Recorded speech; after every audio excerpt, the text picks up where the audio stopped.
L'actualité Sony en télévision pour le début d'année 2011, c'est une demi-douzaine de séries qui rentrent. En effet, ça va être un changement qui va reprendre les bases des succès de cette année, c'est-à-dire que le premier pilier de cette nouvelle gamme, c'est la confirmation de notre design monolithe, qui est assez original parce qu'enfin on a réussi à changer la silhouette d'une télévision en ayant donc un socle aluminium qui permet de diffuser le son et un design assez épuré au niveau du cadre télé pour laisser la part belle à l'image.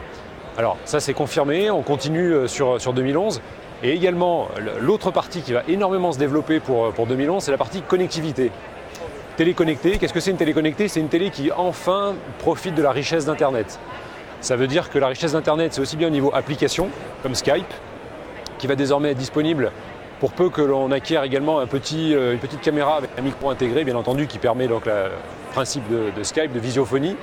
Et qui va être présent sur l'ensemble de la gamme qui arrive dès avril, comme on vient de le dire, mais également richesse du contenu avec vidéo à la demande, télévision de rattrapage, M6 Replay, Catch-up TV, ça dépend comment on l'appelle, qui sont vraiment des prolongements de l'utilisation habituelle d'une télévision, sauf que là cette fois-ci je choisis le contenu, la VOD, et je choisis le moment avec la télévision de rattrapage.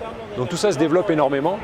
Et devant cette richesse donc, de nouvelles applications, dont je viens d'évoquer que quelques exemples, il y a aussi des connectivités possibles à YouTube, etc. On se dit qu'il faut aussi faire évoluer la télécommande elle-même. Et donc la télécommande va évoluer comment? Eh bien tout simplement, un smartphone, sous Android ou sous iPhone, ou un iPhone, permettra désormais de piloter sa télé. C'est-à-dire qu'on va retrouver les boutons habituels pour peu qu'on télécharge une petite application dédiée. On va retrouver les boutons habituels de son, de chaîne, etc. Mais également une zone de recherche de texte qui est beaucoup plus intéressante à utiliser sur un Android ou sur un iPhone que sur une télécommande habituelle. Puisqu'une télécommande habituelle, les lettres, si je veux par exemple taper le nom d'un film sur YouTube ou le nom d'une émission sur YouTube, c'est un peu fastidieux, ça rappelle les premiers SMS qu'on faisait avec les premiers téléphones portables.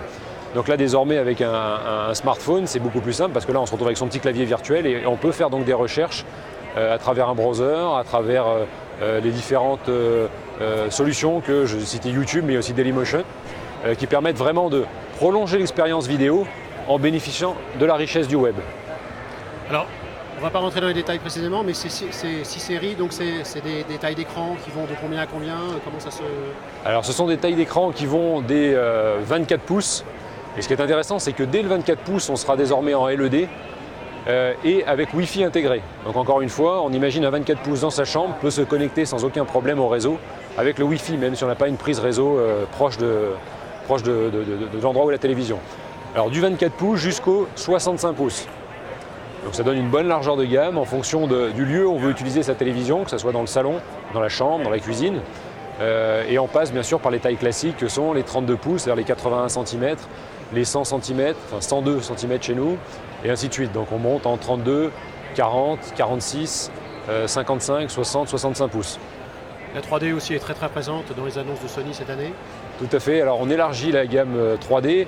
L'année dernière elle représentait en nombre de modèles quelque chose comme un peu moins de 20% de nos modèles. Désormais ce sera un peu plus de 30%, un bon tiers, qui sera complètement compatible pour la 3D avec un émetteur intégré. Parce que vous savez, il faut qu'il y ait un petit signal qui aille vers les lunettes. Et donc on monte à un gros tiers, ça fait du 35% de la gamme. Et même dans une deuxième partie de l'année, on sera quasiment à 40% de la gamme en 3D. Et ça c'est vraiment un des piliers majeurs de Sony puisque ça va en effet de la télé. Mais ça commence, l'histoire commence au niveau du cinéma, de la production cinématographique. Puisqu'on a bien sûr Sony Pictures qui est très actif. On a une sortie là, le 11 janvier aux États-Unis d'un nouveau film qui sera également en 3D, The Green Hornet, qui est un film d'action avec un peu d'humour. Voilà, tout ça continue à s'enrichir au niveau contenu, et je dirais au niveau contenant, c'est-à-dire au niveau de la télévision, des lecteurs Blu-ray bien entendu, qui aussi voient les gammes s'élargir en termes de capacité à reproduire la 3D. Et donc on a vraiment ces piliers en termes d'enrichissement de l'expérience télé que sont le web, ce qui est valide non seulement sur la télé mais également sur les lecteurs Blu-ray home cinéma, et la 3D, qui est le deuxième pilier, qu'on a bien commencé cette année et qui est en train de se démocratiser en télé et en home cinéma et Blu-ray.